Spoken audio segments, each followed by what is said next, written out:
Greetings, class, and welcome to this week's announcement video and lecture video. So I want to start with some announcements, where we're at and so forth. I'm in the course module here that you will see, and when we go down here, you're going to look at Chapter 6 that we did last week, and those two assignments that were in Chapter 6 were due yesterday. Now we're in Chapter 7, and then coming up in Chapter 7 will be this assignment out of Chapter 7 about the foundations of saving and a PowerPoint. Now, those are available for you to review the material that we talk about tonight. But before I get to this, let me show you something. I've received some questions here and there about internet access and working out the bandwidth needed for some of the applications we use, like the Respondus lockdown browser and monitor. So here's what we have. I've received two separate emails, so I thought I would combine them together into one. And the first one, the internet access, they're providing you a list here of resources where some of these internet access things are free. So if you're familiar with AT&T, they have public Wi-Fi hotspots that are open for access by anyone at the present time. So you don't have to have an AT&T account. You can just go and connect to these Wi-Fi hotspots. To find out how to do it, there's instructions. This link here will take you to an AT&T page that will tell you how to find those. Comcast is doing something similar, although they're offering this Internet Essentials package that provides 60 days of free service and $9.95 a month after that, and that makes all of its Wi-Fi hotspots available for free too. And they have a web page here, a link to a web page where you can go out and take a look at that. Okay, then we have two more providers, Sprint and T-Mobile, and the way they're addressing this is they're saying, okay, well, if you're one of our customers, you're going to get an additional 20 gigabyte tethering and hotspot data for the next 60 days. So they're not extending it to everybody, but to customers of theirs. And then finally, I received this about Wi-Fi access outside of the buildings of some public libraries. Now, this list, when you go to this, it will pull up a Google Sheet, and it shows you information about these different public libraries. Now, this is being accumulated by the state library. This is not our work. This is the state library's work. So, if they're suspending services, are they going to allow Wi-Fi outside the building, and is it still on despite building closure? And the answer for many of these is yes. So if you are near one of these libraries, you will be able, that says yes, you'll be able to access their internet outside the building. Now, this list is being updated on a regular basis, so you may want to come back and visit it another time just to check and see if any of the libraries near you are providing access. So that's my information about internet access, and I'm providing that as an announcement. I'll put this document in our course, so make sure that you check that out if you're looking for an alternative, especially after having to move out of the dorms where you had internet access. So let's take a look at the course again and where we're at. So in the course, we're going to be in Chapter 7 today. And there's actually 7 sections in this chapter, but we're going to address 3 of them. Actually, 4 of them. I don't know why they didn't all show up. 7.2, 7.3, 7.7. That's the building an emergency fund, savings accounts, financial frauds, and identity theft. I think believe there's an additional section in here that we're doing. Let's take a look. Yeah, the benefits and use of savings account, money market savings, and certificates of deposit. No, actually, that's what we're doing. We're doing number 2, 3, and 7. Okay, so that's correct. Recognizing the last thing we want to cover today is going to be the frauds that you see on a regular basis. So, to get started, let's just jump in. I'm going to go through these slides and talk about them, and then give you some examples with these, and also remind you that after this presentation, a Chapter 7 attendance quiz is going to be available, just like it was last week for Chapter 6. You need to complete that because doing the course this way, we do not have iClicker access to this lecture. So I'm going to invite you to take that quiz online. You'll have an unlimited number of attempts, so you should be able to score 10 points that you normally would score by being present in class. Okay, so let's just move on here. So to start with, we're going to talk about building an emergency fund and what it is. Basically, an emergency fund is a reserve of cash you've set aside in the event that you have a problem that you need to address, like a car repair or replacing appliances or something like that. You see today a lot of advertisements for these insurances that they will cover your appliances or cover your car for major repairs after the original warranty wears off. Well, you got to pay for that. And generally, those are not inexpensive, so you could wind up actually paying a lot more money out. And there's no guarantee that the guarantee you're purchasing or the warranty you're purchasing will be serviced the way they say it will. There have been problems in the past, at least with some companies, when it came to servicing the warranty that they sold to the public. So again, as a way of protecting yourself, one of the things may be to have some money set aside. Okay, let's take a look. How much of an emergency fund should you have? Well, it depends on what your monthly living expenses are. In this case, you want to trim down your monthly living expense to just the essential items. What does it take for you to get by in a month? Is it usually it's going to consist of rent or mortgage, utilities, uh, insurance on your vehicles, car payments, groceries, things like that. So those are the kind of things that are going to be essentials. Extras that you may indulge in once in a while, like going out to eat or something like that. Well, now nobody's doing that anymore, right? So, but that would be considered an extra where you would be able to utilize some of your excess funds for that as well. Now, when you create your own emergency fund, you're trying to cover one of these kind of expenses that you may not know is going to happen. So, a major car repair. Just let me share with you this story. When I was first starting to work at Ball State, my first year here, I have a small vehicle with a lot of miles on it, and I was driving to work. I think it was maybe my first week or second week here, and the car just quit. It just stopped running. And so when I called the repair shop, they came out and got the car.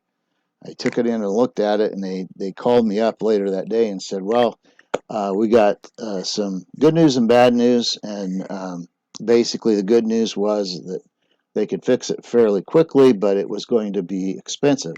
They were going to have to repair the cylinder head and valves that were in the engine because the timing belt broke. So I said, okay, let's go ahead and do that because it's cheaper than buying a new car, right? Even though it's expensive, it's cheaper than buying a new car. But again, if in that situation, I had some resources set aside that I was able to tap into. It would have been very, very difficult if I didn't have those resources. So again, hospital stay could be another reason. Typically, insurance is going to cover a portion of this or help you with this, but it won't cover all of it, so you're going to have to pay for a deductible. And anymore, deductibles can be very high, and this one is showing almost $10,000. That's not unusual to see in a medical insurance deductible these days. Okay, so where do you put your money? Well, most of us use a savings account at our local bank or a credit union, um, and that's very good for many different reasons. If you're looking for a way to protect your money, putting it in a savings account is a good way of doing it. It's not risky, but it doesn't pay much in the way of interest either. So when you put money in savings, what you're doing is you're saying, I'm giving this opportunity up to use this money for something else, uh, but I'm saving toward a certain thing that I want to be able to purchase in the future or something I want to have in the future. So sometimes it's really good uh, if you're just saving money, that's okay. But many times, for many of us, it's very helpful to have a goal in mind of what we want to save for. So if I want to go on a vacation, I know that's going to cost money and probably more money than just staying at home. So I want to have that goal in mind. Okay, what's it going to cost me to do this vacation? And can I save that money and put it aside in preparation for that? So this is an opportunity cost. And basically what that means is the opportunity cost is giving something up today in exchange for a future benefit. So another example of an opportunity cost is if you attend college full time, you're generally giving up the opportunity to work full time because you want to get the education. Basically, you're giving up that certain amount of money right now in exchange for the potential to have a higher level of income later. Um, but if you don't save, that is an opportunity cost too, because when you get to the financial emergency, it's going to be very difficult for you to deal with that. So, how do you stay motivated for saving? Well, you could look at the two opportunities that are before you. I don't save money, and I'm going to have to deal with a lot more stress and so on. Here, if you put your money in an emergency fund, you're going to have peace of mind. You'll be better prepared. You'll have some money set aside. Um, you're going to give up some opportunities, though, if you put that money aside. Right. So rather than buying a new car, you keep the car you have, and you put the extra money in savings that you would have spent on the new car. Um, you're not necessarily going to buy gifts as much or travel as much. You're going to have this stuff set aside for future. Um, Visualize what you want to have as an outcome. Think about what this would look like if you didn't have an emergency account and you had a broken down car that had a bad engine or needed a major engine repair. What if you needed a transmission repair or something like that? What about dental work or even a fire at home or something like that? Those are all possible emergencies, and they do happen. Um, when we talk about savings, the question is, okay, where are you going to put it? Where do you want to put your money? Well, if you notice when you go into the bank these days and you look at the savings rates, they're very low. In fact, about a year ago, before all of the issues with the coronavirus occurred, I went into the bank with my mom after she sold some property, and basically we were depositing that money in the bank, and wanted to know, okay, what is your certificate of deposit pay? What kind of interest rate? And this was over a year ago, and at that time they were only paying, I believe, about 1%, 1.5%, something like that. It was extremely low, such that it was actually no different from putting that in a regular savings account almost. So that is when you're putting your money in a savings account, you're getting a very low interest rate. But here's the good thing about that: You have easy access to your money through ATMs or withdrawals, and your savings are insured up to $250,000 for an individual. You can also choose a money market account. Now, money markets are an interest-bearing account that give you a higher rate of return, like a CD, and you have limits on what you can get out of there. So you may have some of these come in a combination of ways where you have a limited number of withdrawals allowed out of a money market savings account to get the higher rate of interest, but still you don't have unlimited access to your funds for a specific period of time.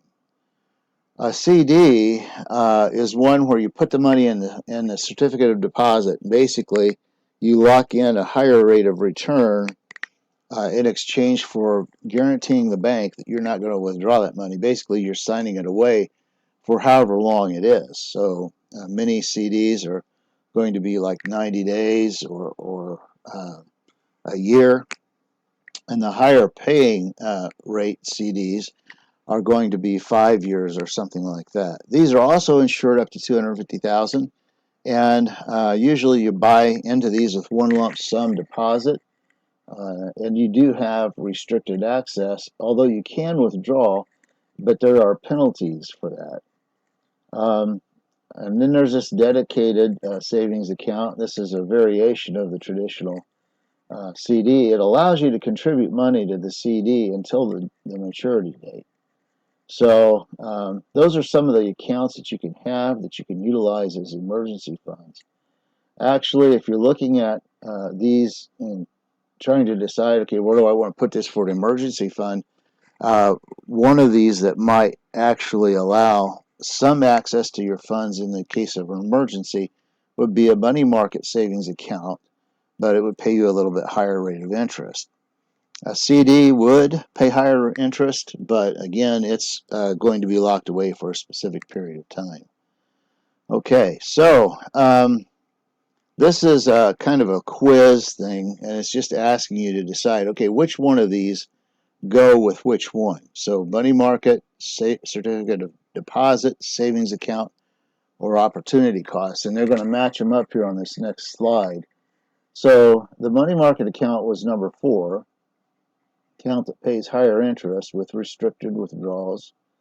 Letter B was CD, a savings account restricting withdrawals until a specific date. C is a savings account, which is interest-bearing account that's a safe and secure place for money. And then opportunity cost is really what you give up in exchange for having a savings account or an emergency account. This brings us to the last part of this. The last part of this discussion about savings, about financial issues, and this is one that I feel I want to stress very much, that you need to be aware of these things, to watch out for some of the things that are going around out there, because there have been times where I've seen I've seen some things happen that are related to these financial fraud issues.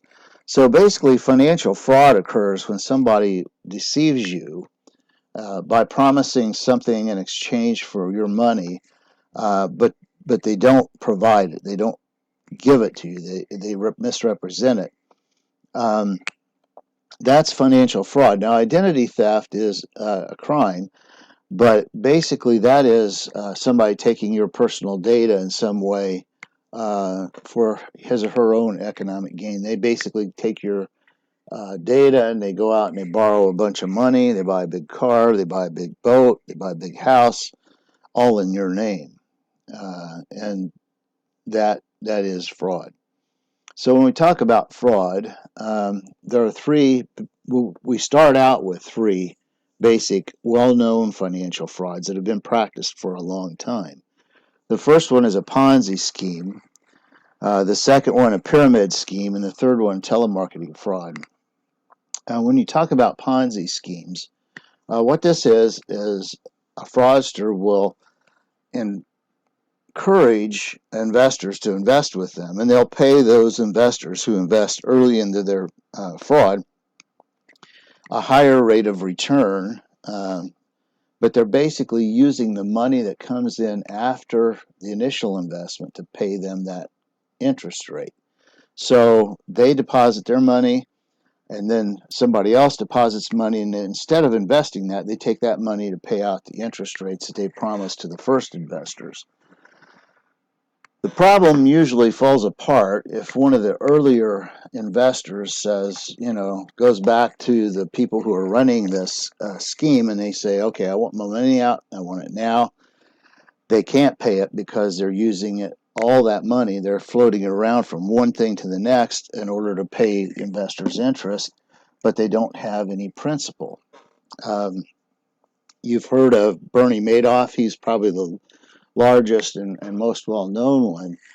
Although, going back in history, the President of the United States at one time was involved with one of these Ponzi schemes after he left office. That was Ulysses Grant. After he left office in the 1880s, went into business with some folks that he trusted, but they were not good people. They used his name, which most people in the country loved. They really thought highly of President Grant after he left office. But what happened was he sent all these letters out with his name on it, advertising for this Ponzi scheme. People began investing money, and then all of a sudden the whole thing collapsed, and Grant lost everything. So basically, the Ponzi scheme is like a big, elaborate shell game. They bring in this money, and they basically are shifting it around, moving it all the time. A second kind of fraud really is a pyramid scheme. Basically, this is usually a fraud that's based on selling products or recruiting new members into an organization. Basically, they recruit people, promise high commissions or a sizable share of money paid by the new folks who are coming into the organization. They get a percentage of that in some way, the people that they recruit. But basically, they're not going to make as much on the commissions, perhaps, but they may be making a portion of the fees that are being paid by new members. So it can be on those at the top, those at the very tip of the pyramid. Those folks will have a very lucrative income, but the farther you go down into the network or into the pyramid, it's harder to find people that are actually earning that kind of income or any kind of an income at all. The later members that come in basically end up losing because the market becomes saturated and they're no longer able to recruit new members. Basically, once the number of the new participants in the pyramid scheme starts to decline, the pyramid falls apart because even those at the top of the pyramid stop making the kind of money that they were used to making. So here's how it would work. If you are the guy that started this pyramid, or gal, if you're the guy or girl that started this pyramid, if you're the one that started it, and you recruited 3 people, they recruited 4, they recruited, and so on and so on, you wind up having, in this huge, huge pyramid, 13 million people that are selling your products. So it stands to reason that the people at the top are going to make money. Now, probably not every, well, anyway, the pyramid schemes, they're fairly well known and widespread, but they make money because they recruit a bunch of people down here who are never going to make money, but the people up here are going to make more money. Okay, telemarketing fraud. You know all about this stuff. Basically, when somebody calls you and says, hey, you just won this prize, the only thing you have to do is you got to do something for me. Well, in my own naivete, when I was a teenager, I got a call from somebody like this. And I'm not sure that it was even a legal transaction because I was under the age of 18. But when they called me, they said, "You've won this free prize, and then if you can answer this question," and I did, and then they basically sent me a bill. And I'm thinking, hey, I thought it was a free prize, but no, it wasn't. It was a fast-talking telemarketer who basically told me that I owed the company several $100s for the product that they were going to send me. Now, if you get involved in one of these things and you actually get roped into this, contact an attorney is the best thing I could advise you, because that's what I did. I went right to an attorney in town, somebody that my father knew, and had him write a letter to the company. And basically, after my attorney became involved, they refund. I didn't give them any money, but they basically, I didn't hear anything from them ever again, and they never tried to come back to me again after that. So, telemarketing fraud basically is trying to dupe you into uh, thinking that you have something free, but you've got to do something in exchange for it. Many times that means you're going to give them money, and that means you're not getting anything for free. How do you protect yourself from fraud? Well, you really shouldn't buy anything from somebody you don't know very well over the phone or internet. Um, if you're going to do that, if you're going to buy something from somebody you're not familiar with, use cash or pay for it in person. Do not give anybody access or use a debit card or a bank account for any transaction like that. Um, Also, you should never pay a processing fee to receive a prize. Now, these frauds are very well known and they almost sound ridiculous today, but they're still going around. Somebody sending a letter to you that says they have a relative in another country who died and left them millions of dollars, and now they need your help to get that. And for your help, they will give you a share, a slice of that. Um, you would almost think that that was played out and nobody would believe it anymore, but it's still going around. So you need to watch out for that, because almost in every case like that, they require the person who participates to go to the bank and get a cashier's check and send it to them, saying that once they get that check, then they will send them a check. And they usually do. They'll send the check, but the check isn't any good. So basically, they've been had. It's a fraud. Also, don't invest in something you don't understand. There may be some very complicated and clever investors who are making a lot of money, and they may be doing very well and impress you a lot. But if you don't understand the mechanism of the investment, never give them any funds. They may be able to put on a good show. It may look like they're doing very well, but honestly, if you don't understand what they're doing, you should not get involved with that. Also, don't send any money overseas to somebody you don't know.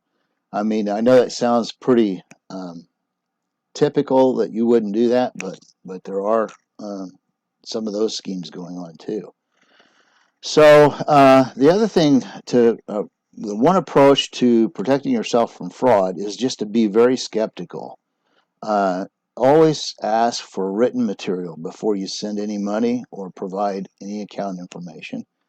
And don't believe, this is the one I was just talking about, don't believe that a rich relative you don't know has left you money and then pay to get the details. Uh, I know all my relatives, and I know that none of my relatives are what you would call rich. So if somebody called me up and said, I got a rich relative of yours that died and left you money, I'm really going to be very skeptical because I know them all.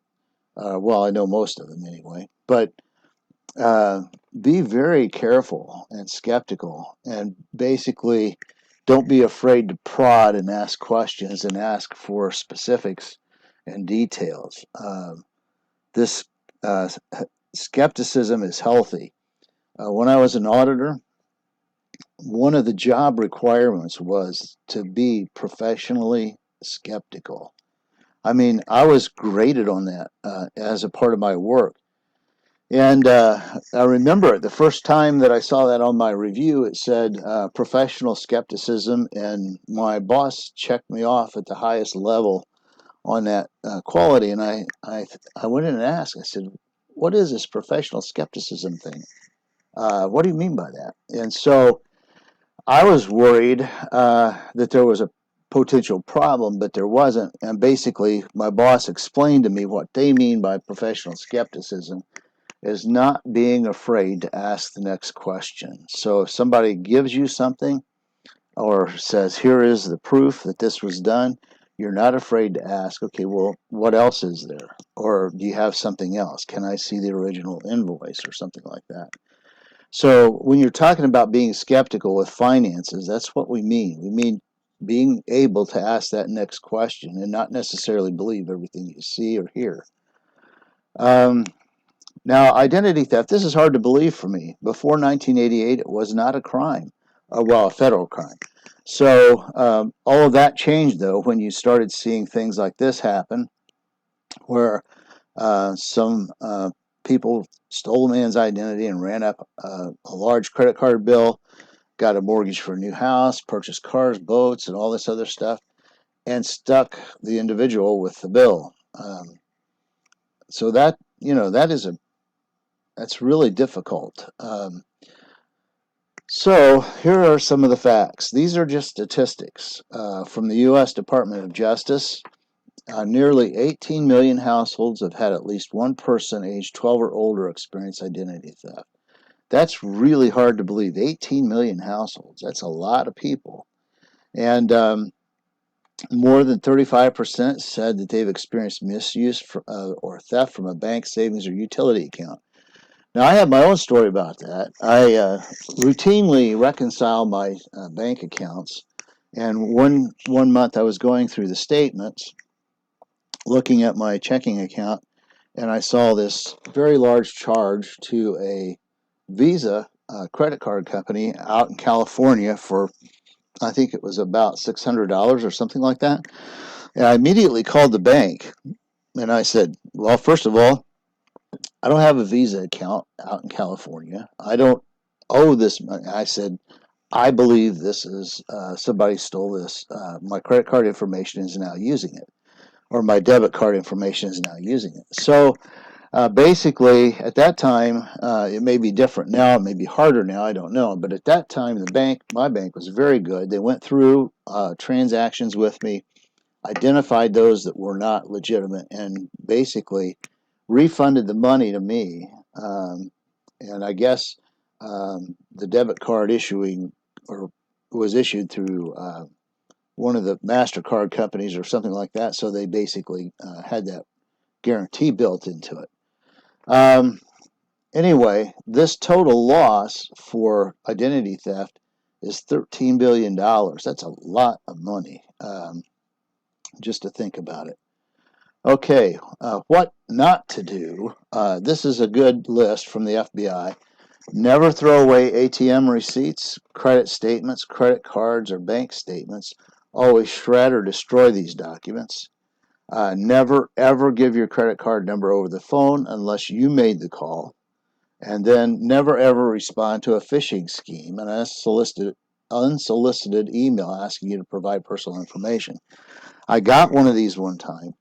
I have a PayPal account that I've used online, and I got it was a phishing scheme. I got an email from PayPal that told me there was a problem with my account, that I needed to log in and check my credit card information. And before I realized it, I put my legitimate login credentials into the screen that looked exactly like a PayPal screen. They sent it to me. I didn't go to their website. And it logged me in, and then it was asking me for my credit card information, and I almost put it in, but then I stopped, and I went back to the login, and I thought, I'm going to try this again, and this time I'm going to put a bunch of nonsense in here to see if it logs me in. And you know what? It didn't matter what credentials you put in. It would take you to what was the next screen in PayPal. That's a phishing scheme. What they're doing is they're collecting your PayPal sign-in information. So I immediately contacted PayPal, canceled my account, reopened another one. I contacted the bank. I canceled my debit card and got a new one, and basically changed all my passwords that I was afraid might have been compromised. So even if you're careful, even if you're skeptical, you can fall into one of these, but you got to be alert and respond to it as quickly as possible. Also, the FBI recommends you reconcile your bank accounts every month. And that's why, I mean, remember that charge I was talking about, $600 out in California? That's why it's important to reconcile your bank account. You need a list, too, of all your credit cards and things like that, debit cards, and the contact information somewhere that's safe, like a lockbox or secure safe deposit box. And then also, it doesn't hurt to get a copy of your credit report annually and look at it for anything unusual. It really does pay to look at that. So that brings us to the end of Chapter 7 and the end of this video. So I'll be posting more announcements as we go along in the course, but after today I will have the Chapter 7 assignment up, available and due next week, and then I'll have a Chapter 7 attendance quiz available for next week as well. I hope you guys are staying safe and everything's going well for you. And I hope that I hope that you all are doing well in both your studies and at home. If you have any questions about anything, be sure to email me. But again, I'll be recording more of these videos as we go along. Take care.